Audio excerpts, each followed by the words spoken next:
shifting operation to a very localized lid scar. Sometimes we've got to do a skin graft or a skin flap if there's like a lack of skin on the lower eyelid like this. We transpose a skin flap from the upper eyelid to the lower eyelid. Otherwise, we can do adjunctive procedure like mid-face lifting or subfit of the lower eyelid, and or fat grafting of fillers for adhesion between the skin and levator aponeurosis. So, to conclude, I think to prevent the eyelid scar, we've got to do it right at the first time. And then we do the scar revision at the right timing. Don't do it too early. We have to do a meticulous, which means a careful analysis of the component of the scar. And very often we've got to do a combined procedures for those eyelid scars. Thank you. Thank you very much, Dr. Thanh, for your very interesting presentation. And I think this is a very large spectrum for discussion. And any question or discussion for Dr. Thanh?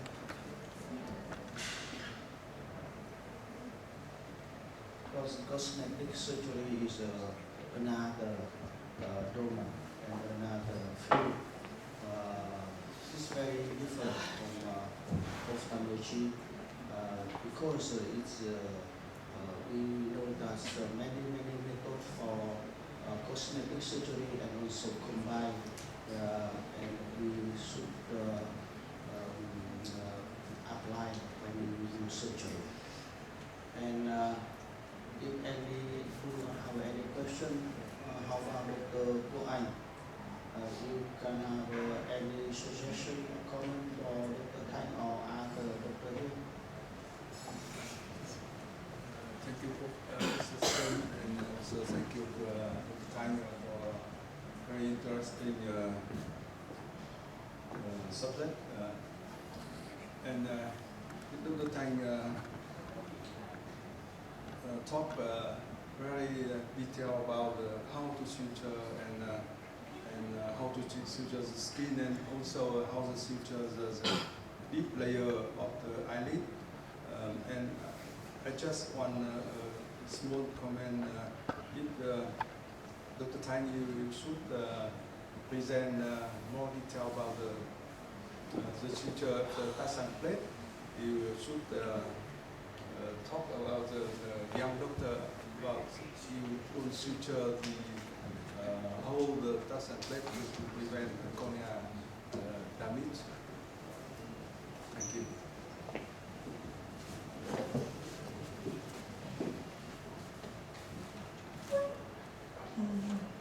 Yes, like the corneal suture, we like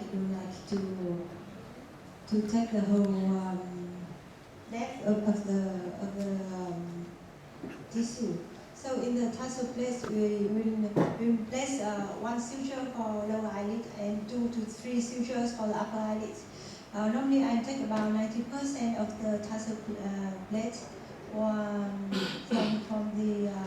from the muscle side. Then we go in from the muscle side, and then we go near the conjunctiva, go out from here, and go in from here, and then we tie on the muscle side, so we don't have any exposure of the suture on the conjunctival side, and we don't have to suture the conjunctiva because sometimes the conjunctiva of the tarsal plate is adhered very tightly to the tarsus. So if the tarsus is closed, the conjunctiva will close itself, and any suture on the conjunctival side can make a corneal aversion.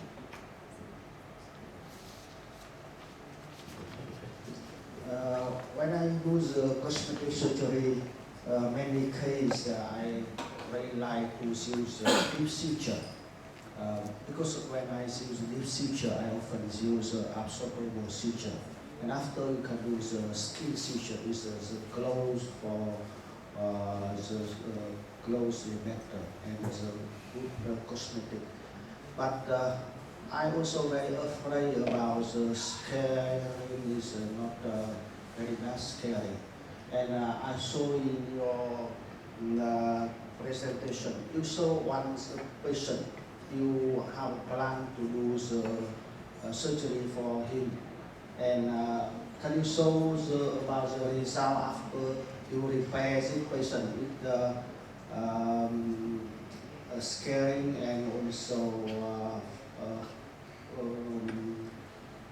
frontal spring of the patient? Yeah, the patient.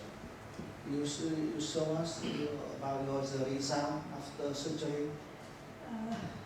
This is the result after my surgery. This before the surgery and this after the surgery. So, but I am not very pleased with this result. So I'm planning to do another surgery for him, but we haven't done it yet. Skin still is scarring is not beautiful. So I wait a little bit more and I give him some more injection of kenocort and FU. Yeah. So after surgery, in this patient, you injection kenocort after how many days surgery?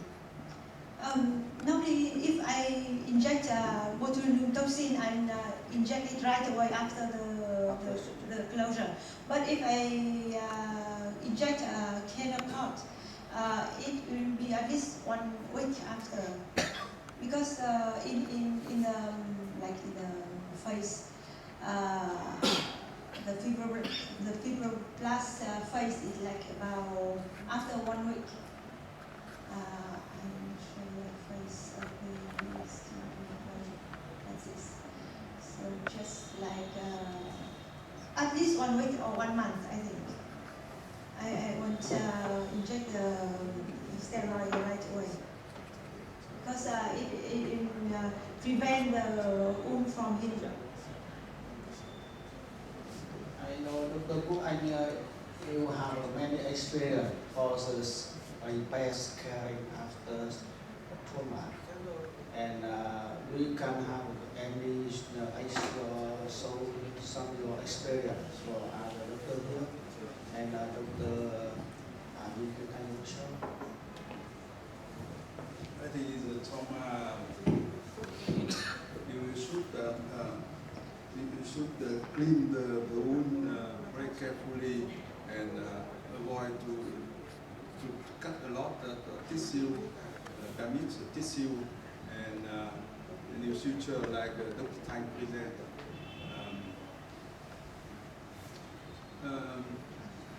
I think the most important you should do is clean the wound very carefully.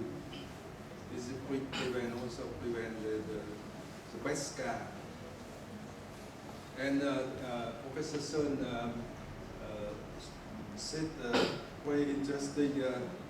He uses absorbable suture is a deep layer, and also in the skin suture, you should use non-absorbable suture. You should cut the suture after 7 or 10 days with good result to prevent the scar. Often when I do the cosmetic surgery, it's lower rim or upper eyelid. Sometimes I use some fixed suture. I use absorbable suture, and after I use 7/0 suture, not absorbable. And because if you leave the absorbable suture, so that means maybe the scarring is much better and more cosmetic than if you just use one layer.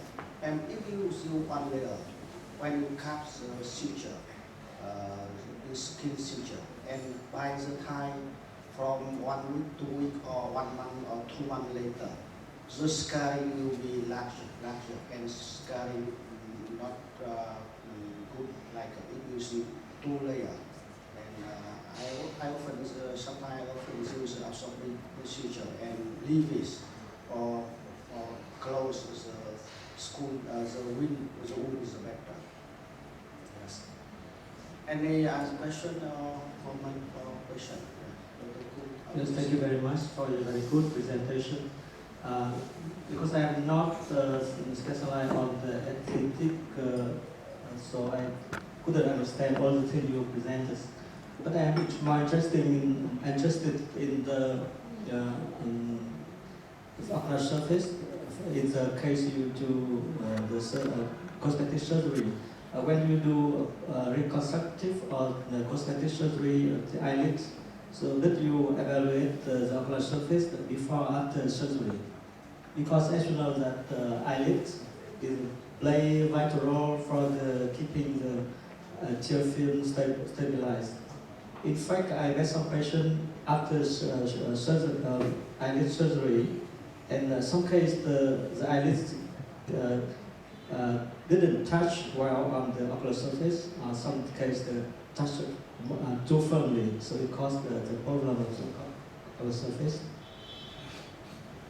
Yes, you are right, Professor Kung. We've got to ensure that the ocular surface is good before we do the cosmetic surgery, especially the lower eyelid surgery. Because in some case when you cut out of the eyelid, so after the reconstructive, the eyelid shortened than before. So I think it's really touch on the ocular surface too firmly. So how do you treat, how do you manage this case? Yes, if you means when the upper eyelid is too tight. Yes, I see that it's very popular too, because after like blepharoplasty of the upper eyelid, some patients will have a very tight upper eyelid. So we just got to wait for the upper eyelid to like loosen up and to do the massage. You cannot do anything to tighten it right away. Just to loosen it right away. But yes, I also find that patients after blepharoplasty have a very tight upper eyelid.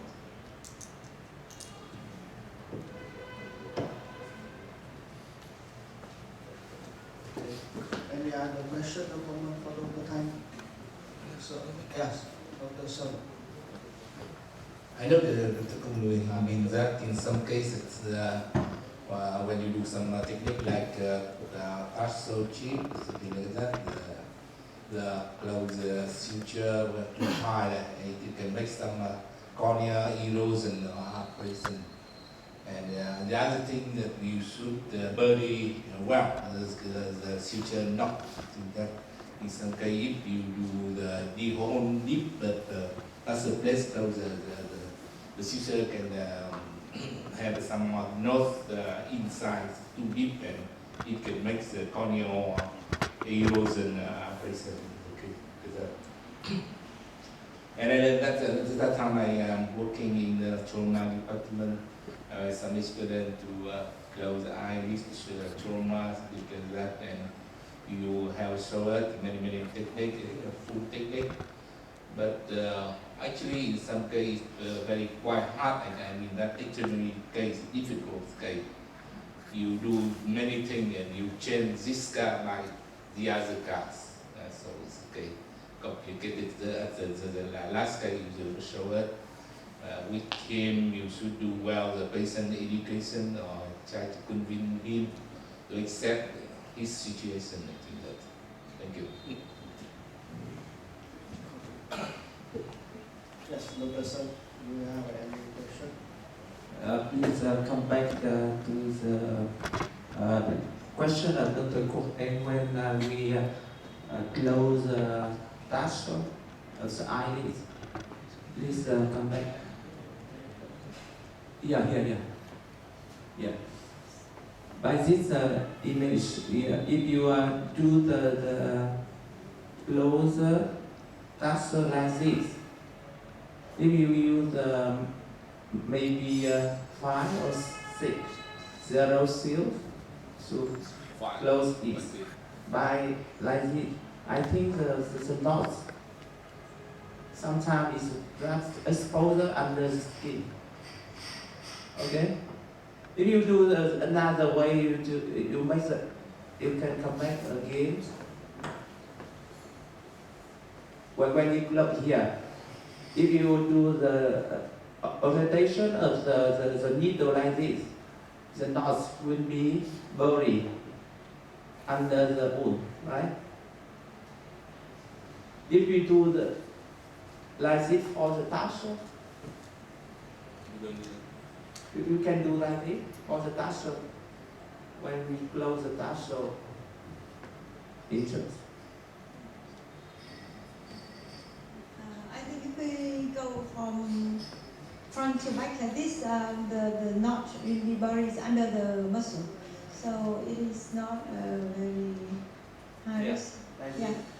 Sometimes the knot will be exposed under the skin. Yeah. So we've got to do to bury the knot under the orbicularis muscle. But if I don't know if you do it the other way, maybe it will be exposed on the conjunctiva, no?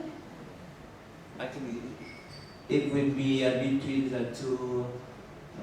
Between the two, the tarsal. in the interface of the. Yes.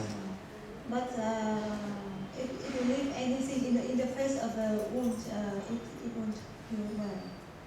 What, So we've got to leave what kind you will choose? in the interface. Yeah. You choose like this or another way?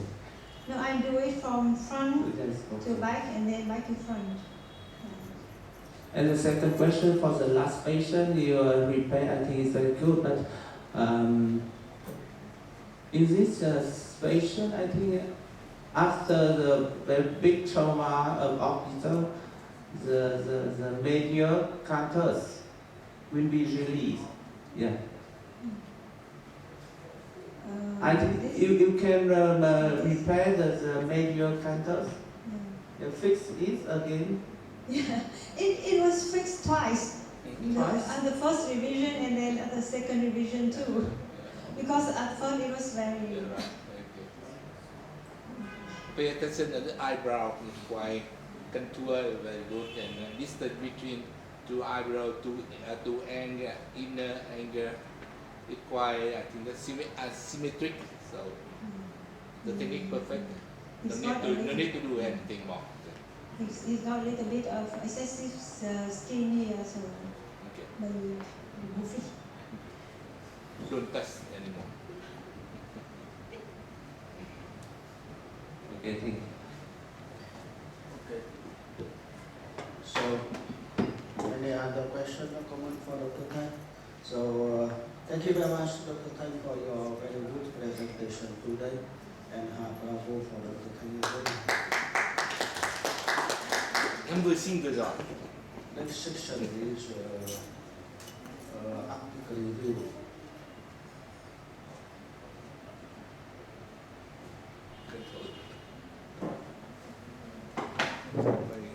Ông công ông táo hôm nay còn nhiều phết nhỉ? Còn kia ông công táo gì hết, hôm nay ông công táo còn nhiều phết. Bà táo các bà táo hôm nay giống phết. Bà Châu ông Thằng.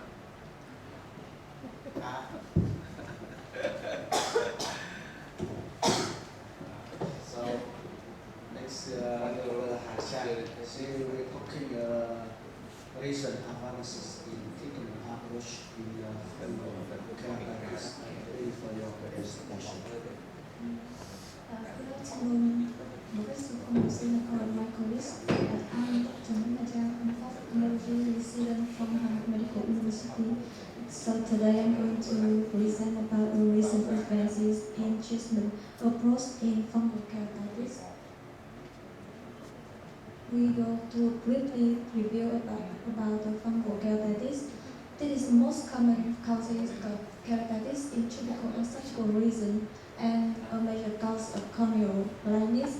And treating fungal keratitis is still challenging for several reasons as listed below. So many studies have introduced new methods to overcome this challenge. About the family is the eukaryotic microorganism. We can divide it into three groups. It's just we have candidas, filamentous sectors, there's pigmentous and non-pigmentous like rhizome and aspergillus. And the last one is filamentous metastasis. The person can come with some symptoms with slow onset, and normally the clinical sign is severe than the symptom. They can have painful visions, photopia, and so on. On the screen is some sign of fungal keratitis, evidence of eye blotches, thyroid markings, and some other signs. To diagnosis, we can use smear, stent, eye gram, and themselves, fluorescent microscopy or cultural media, and some new methods like electron microscopy or PCA. About treatment of fungal keratitis, we have two main management like medical management or surgical management. Medical management has specific treatment. This is antifungal drugs and non-specific treatment. We go into it. We have a research that the MUTT1, a randomized trials comparing topical natamycin virus, topical fluconazole. The topical natamycin provides significant better clinical and microbiological outcome than topical fluconazole for filamentous fungal keratitis, and fluconazole should not be used as immunotherapy in filamentous keratitis. The MUTT2 had a conclusion that oral fluconazole did not decrease the risk of proliferation or need for TPK. However, fusarium keratitis may benefit from the addition of oral fluconazole to topical natamycin. In 2018, some SO reports a protocol called TSD. TSD stands for topical symptomatic and targeted therapy. It will go to first line with topical natamycin. Topical natamycin, and the second is it can come with some oral ketonazole or fluconazole in severe ulcers. And the second addition of topical fluconazole 1%. The third line in jasoma and in chemicals antifungals. And the last one is typically surgeries. Even those, as mentioned before, antifungal drugs, they have many limitations in terms of efficacy and side effects. So many new drugs are being researched, and some new methods have been researched. The antifungal drug can be divided into 5 groups. We all know that the polyant, that is amphotericin B and nystatin, is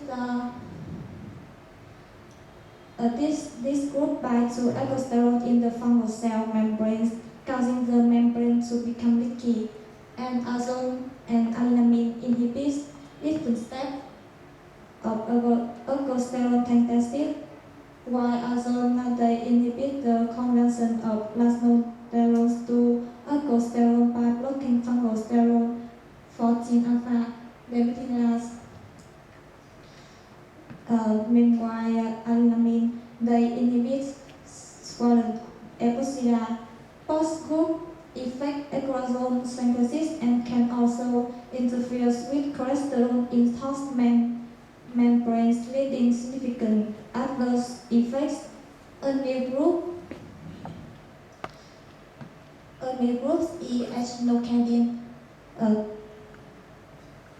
inhibit beta-glucan synthesis, resulting in a decrease in beta-glucan in the fungal cell walls, ultimately causing fungal cell lysis. And mammalian cells do not have contain beta-glucans, which reduce the occurrence of earthvine drugs. For drugs of asmocamin have FDA approved, but it has a few research about ocular infection.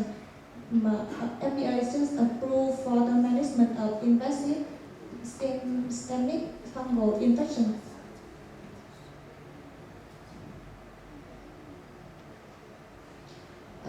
Some different recent advance is cross-linking accelerates corneal healing in fungal keratitis or photodynamic therapy, photodynamics antimicrobial therapy for infection keratitis, or therapeutic contact lens or nanoparticle. These different methods are currently under research, including cross-linking I said before.